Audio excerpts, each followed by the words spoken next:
अस्सलाम वालेकुम। Unique preparation academy के यूट्यूब चैनल पर आपको खुशामदीद कहता हूँ। आज की वीडियो में हम पंजाब पुलिस कांस्टेबल का पेपर 2023 में जो हुआ था, आज हम उसको डिस्कस करेंगे। तो दोस्तों आपसे रिक्वेस्ट है कि अगर आप हमारे यूट्यूब चैनल पर नए हैं, तो हमारे चैनल को सब्सक्राइब कर दें और वीडियो को भी लाइक कर दें। तो चलते हैं अपने क्वेश्चन की जानिब। पहला क्वेश्चन है, पहली जंग अज़ीम कब शुरू हुई थी? फर्स्ट वर्ल्ड वॉर इसे कहते हैं। वर्ल्ड वॉर वन भी इसको कहा जाता है। वो ये पूछ रहा है कि ये कब शुरू हुई थी। ऑप्शन ए है 1912, ऑप्शन बी है 1913, ऑप्शन सी है 1914 और ऑप्शन डी है 1915। और इसका दुरुस्त जवाब है ऑप्शन सी 1914। इसका दुरुस्त जवाब है। पहली जंग अजीम ये स्टार्ट हुई थी 1914 को और ये ख़त्म हुई थी 1918 को। इसका दौरानिया कितना है पहली जंग अज़ीम का? ये 4 साल तक जारी रही थी। 4 साल बाद ये जंग अज़ीम फर्स्ट वर्ल्ड वॉर वन जो है ये ख़त्म हुई थी। तो इसका दुरुस्त जवाब है ऑप्शन सी। क्वेश्चन नंबर 2 है, पाकिस्तान के आज़ाद होने के बाद किस ज़बान को कौमी ज़बान का दर्जा दिया गया? पाकिस्तान कब आज़ाद हुआ?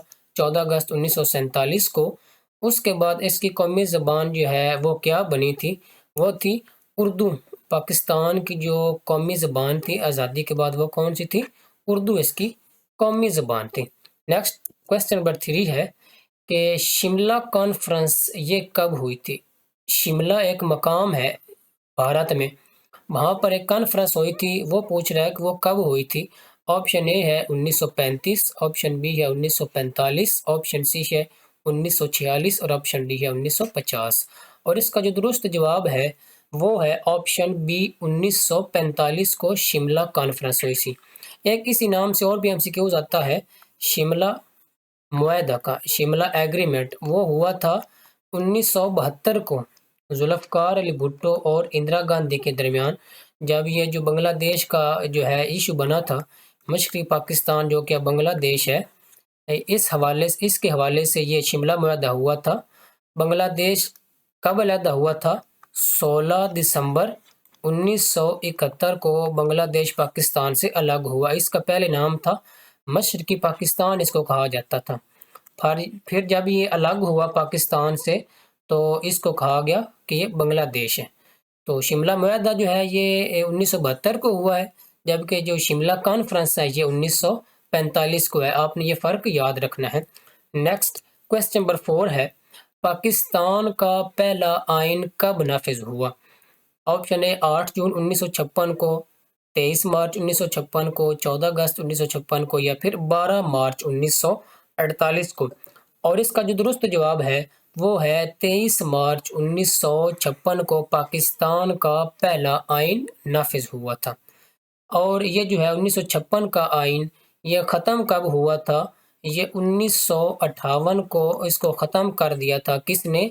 सिकंदर मिर्ज़ा साहब ने। सिकंदर मिर्ज़ा उस वक्त क्या थे? ये थे प्रेसिडेंट।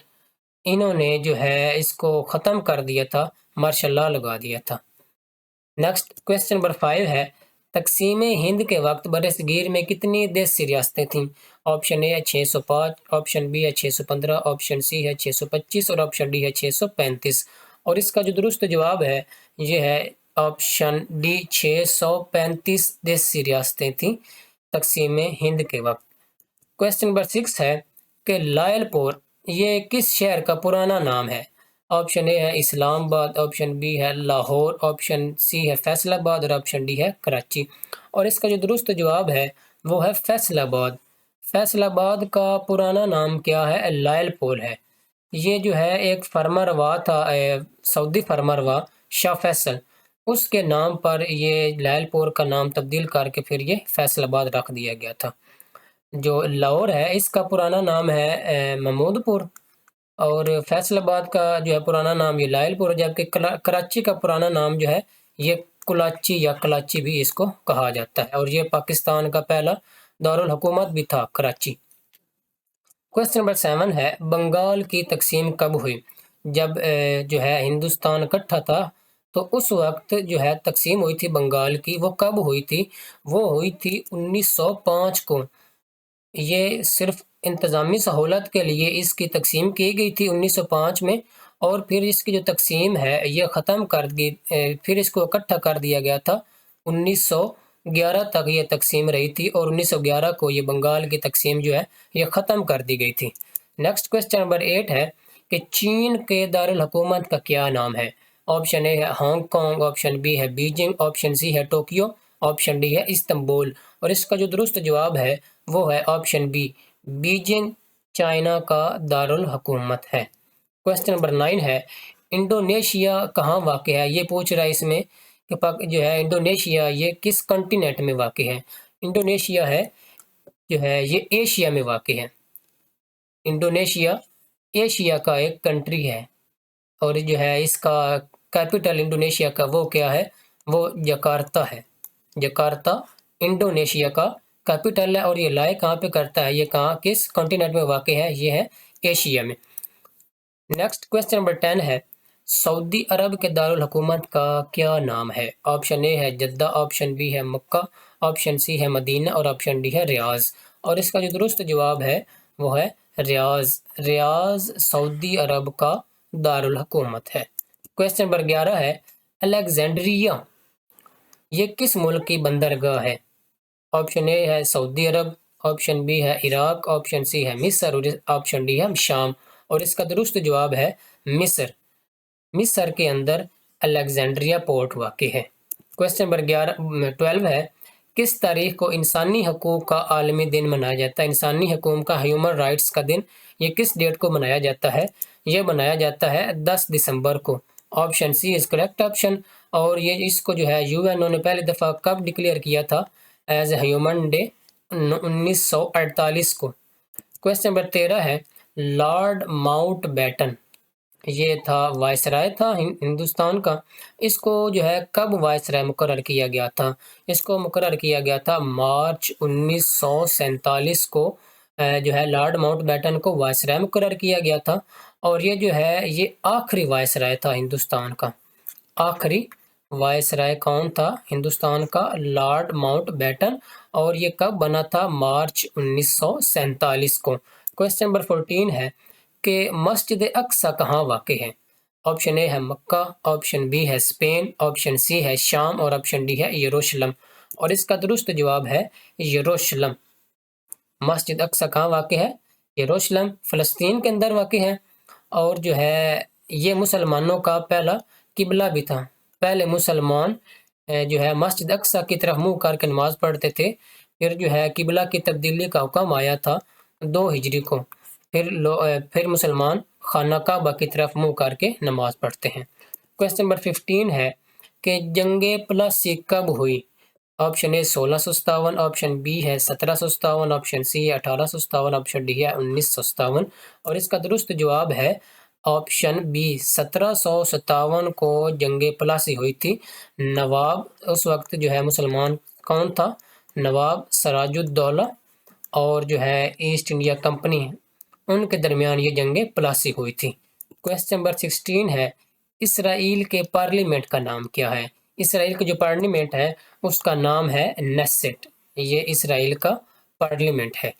क्वेश्चन नंबर 17 है मैथ का क्वेश्चन आ गया है if A set consist of 3 elements. Let's हम एक सेट बना लेते हैं कि उसके अंदर जो है 3 एलिमेंट्स हैं। फर्ज कर लें ए बी और सी ये उस सेट के 3 एलिमेंट्स हैं। Then the number of element in power इसके जो पावर सेट बनते हैं वो कितने बन सकते हैं? आपने एक बात याद रखनी है कि एक किसी भी सेट के पावर सेट बनाने हो तो उसका एक फार्मूला है कि जितने इसके एलिमेंट्स हैं इनकी तादाद कितनी है? ये हैं 3 एलिमेंट्स हैं इस सेट के। तो आपने इस 3 को 2 की पावर में लिखना है। इसका जो जनरल फार्मूला होता है पावर सेट बनाने का वो होता है 2 की पावर n। n से मुराद है कि इस सेट के कितने नंबर्स हैं? वो 3 हैं। 2 की पावर 3 आ गया। 2 की पावर 3 का मतलब है कि 2 को 3 मरतबा लिखकर आपने ज़रब कर देना है। 2 2 बार 4 और 4 2 बार 8। तो इसका जो पावर सेट बनेंगे वो 8 बनेंगे और इसका जो दुरुस्त जवाब फिर बनता है वो 8 बनता है। इसके जो पावर सेट के अरकान कितने होंगे? ये 8 बनेंगे। क्वेश्चन नंबर 18 है the multiplicative inverse of -3/4 is. ये क्या मल्टीप्लिकेटिव इनवर्स क्या होता है? फर्ज कर लें कि एक हमारे पास नंबर 4 है, इसका जो मल्टीप्लिकेटिव इनवर्स होगा वो ऐसा नंबर होगा कि उसको 4 से जब मल्टीप्लाई करेंगे तो आंसर 1 आना चाहिए। मतलब 4 को जब 1/4 से ज़रब करते हैं तो उस वक्त जवाब 1 आता है। मतलब कि जो -3/4 है इसका मल्टीप्लिकेटिव इनवर्स क्या होगा? ये होगा ऑप्शन डी वाला -4/3। क्यों? जब -3/4 को हम ज़रब करेंगे -4/3 से तो 3 से 3 कैंसिल होगा और 4 से 4 कैंसिल हो जाएगा। माइनस माइनस प्लस हो जाता है मल्टीप्लाई होकर, तो 1 इसका जवाब बनता है। तो मल्टीप्लिकेटिव इनवर्स में ये एक बात याद रखनी है कि जिसका हमने मल्टीप्लिकेटिव इनवर्स लेना है, उसको ऐसे नंबर से मल्टीप्लाई करके हमने जवाब 1 लेकर आना होता है।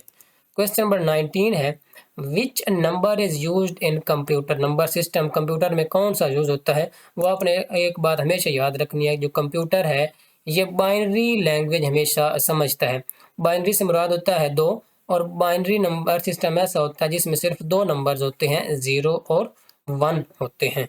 क्वेश्चन नंबर 20 है, उर्दू का पोर्शन आ गया है कि लफ्ज़ जो है रहबर, रहबर का मुतज़ाद, मुतज़ाद क्या होता है? मुतज़ाद होता है किसी लफ्ज़ का उलट बताना होता है।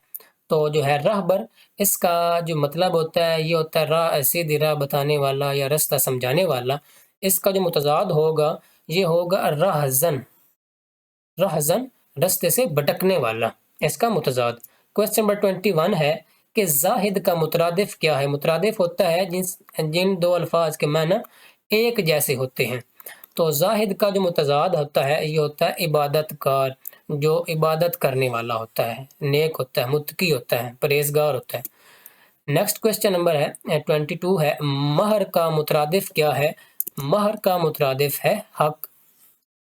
क्वेश्चन नंबर 23 है, सीरत की जमा क्या है? सीरत की जमा है असीरात। सीरत की जमा क्या है? असीरात इसकी जमा है। क्वेश्चन नंबर 24 है, डब, ये एक लफ्ज़ है डब। डब का मुतरादिफ वो क्या है? ये होता है, डब होता है किसी काम को करने का तरीका कार जो होता है वो कहते हैं डब, तरीका। नेक्स्ट क्वेश्चन है इंग्लिश का कि सिनोनिम ऑफ इक्वल। इक्वल का मतलब क्या होता है? इक्वल का मतलब होता है बराबरी। तो इसका जो दुरुस्त जवाब बनता है वो बनता है ऑप्शन सी। यूनिफॉर्म का भी जो मतलब होता है ये होता है एक जैसा, एक जैसा या बराबर, ये दोनों एक जैसे ही होते हैं। इक्वल और जो यूनिफॉर्म ये एक दूसरे के सिनोनिम्स बनते हैं। क्वेश्चन नंबर 26 है, the synonym of godly. Godly भी होता है मुत्तकी, परहेजगार, इबादत गुजार। जो ऑप्शंस में से इसका दुरुस्त जवाब बनता है ये बनता है पायस। ये कहते हैं नेक, परहेजगार जो होता है गॉडली। क्वेश्चन नंबर 27 है, the synonym of affection. Affection का मतलब क्या है?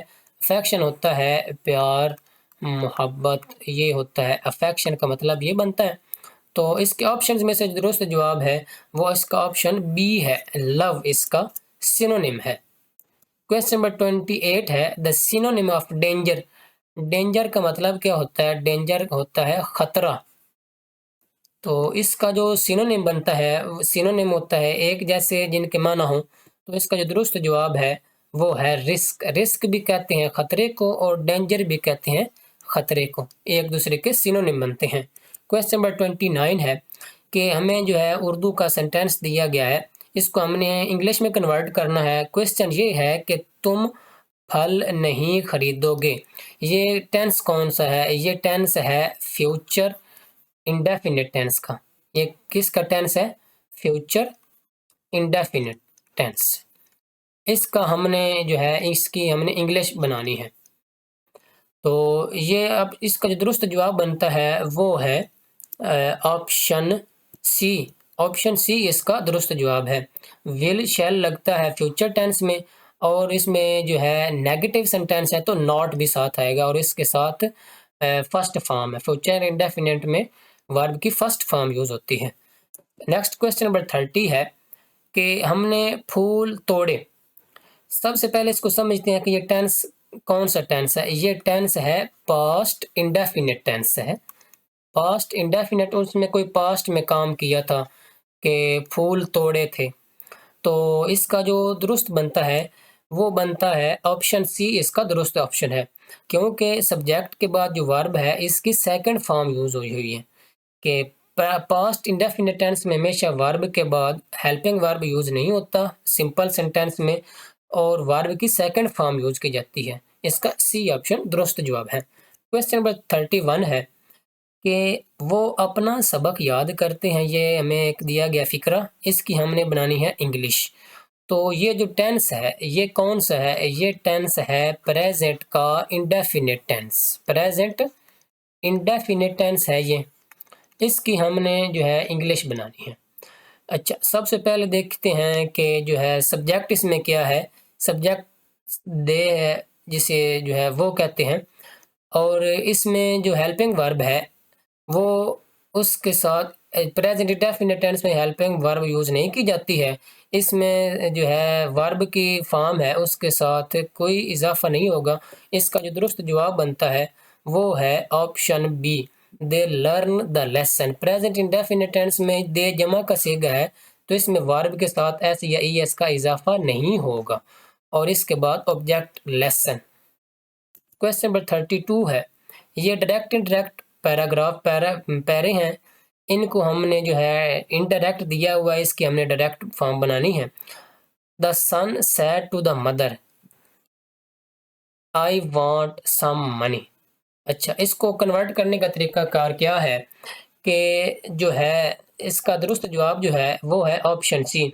तो देखते हैं, the son told to mother, ये तो सिंपल वैसे ही आ गया। उसके बाद कॉमाज और जो है ये वावैन को हटाकर हमें लगाना होता है दैट।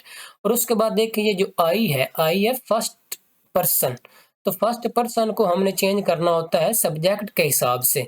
तो सब्जेक्ट के हिसाब से ये बनता है ही। अच्छा, उसके बाद वांट फर्स्ट फॉर्म है, वांट को हमने चेंज कर देना है सेकंड फॉर्म में, और ऑब्जेक्ट को वैसे ही लिखना है। तो सी इसका दुरुस्त ऑप्शन है। क्वेश्चन नंबर 33 है, the visitor sad what a beautiful seen it is. ये एक एक्सक्लेमेटरी साइन है, मतलब कि इसमें जो है एक्सक्लेम्ड विद जॉय लगेगा, खुशी का इजहार हो रहा है इसमें।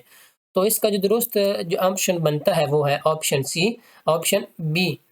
उसमें the visitor exclaimed with joy that it was a beautiful scene, ये इसका जो है दुरुस्त ऑप्शन है। क्वेश्चन नंबर 34 है, the prisoner said to the जज, एक कैदी ने जज से कहा I am not guilty of this crime, कि मैं इस जुर्म का इस जो है क्राइम का मुजरिम नहीं हूँ, मैंने इसका ये जुर्म नहीं किया। इसका दुरुस्त जवाब है option A, the prisoner told to the जज दैट। ये पहला तो सेम ही आ गया, ये कॉमास को हटा के लगाना होता है दैट। आई आ रहा है, आई फर्स्ट पर्सन है तो इसको सब्जेक्ट के हिसाब से चेंज करेंगे, और सब्जेक्ट की जो है सब्जेक्टिव फॉर्म आ गई इसकी ही। एम को हटा कर लगाना होता है वास, एम की जगह पर लगता है वास। नॉट गिल्टी ऑफ दिस की जगह हमने चेंज करके लगाना होता है दैट को। तो उसका क्या जवाब बनता है, द प्रिजनर टोल्ड द जज that he was not guilty of that time. तो दोस्तों ये थी हमारे पंजाब पुलिस 2023 के मुकम्मल सवालात। तो हमारे चैनल को लाइक, सब्सक्राइब और शेयर ज़रूर कर दें, और ताकि हर नई आने वाली वीडियो हम आप तक पहुंचा सकें। शुक्रिया।